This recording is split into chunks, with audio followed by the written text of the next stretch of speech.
viene ora effettuata la cerimonia dell'alzabandiera italiana con l'esecuzione dell'inno nazionale.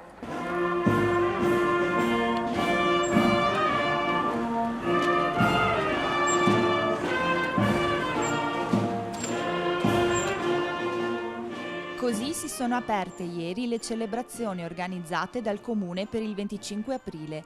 Al termine della Santa Messa tenutasi davanti la Villa Ubizzi, il corteo si è trasferito alla scuola Giovanni Bonetto. Qui è stata deposta una corona di alloro in onore del sottotenente Giovanni Bonetto, medaglia d'oro al valore militare.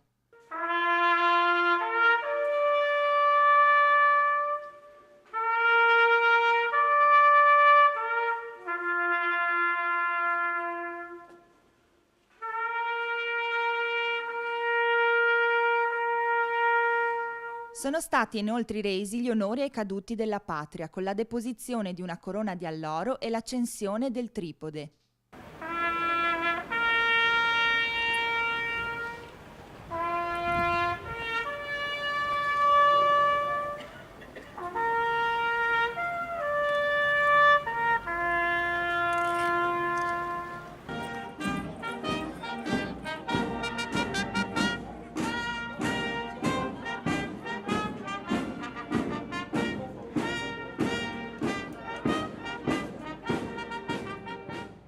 Sono intervenuti il sindaco, la dottoressa Nicoletta Pannocchia, presidente della sezione AMPI di Albignasego e Maserà, e il presidente Lino Agnolin.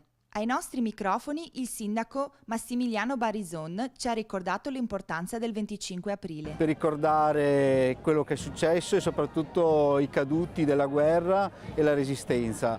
Per Albignasego è un momento molto importante perché è un significato per non dimenticare chi si è sacrificato per il bene della nostra patria, ma anche un significato che vuole insegnare alle nuove generazioni quanto sia importante il valore del sacrificio e quanto sia importante la libertà che deve essere conquistata ogni giorno. E io come sindaco questo me lo porto dentro e voglio trasmetterlo a tutti i cittadini di Albignasego, in particolare i più piccoli, che possano crescere in modo forte e soprattutto portando dentro quelle che sono le nostre radici storiche, i nostri valori, per poter avere un futuro migliore di quello che purtroppo oggi stiamo vivendo.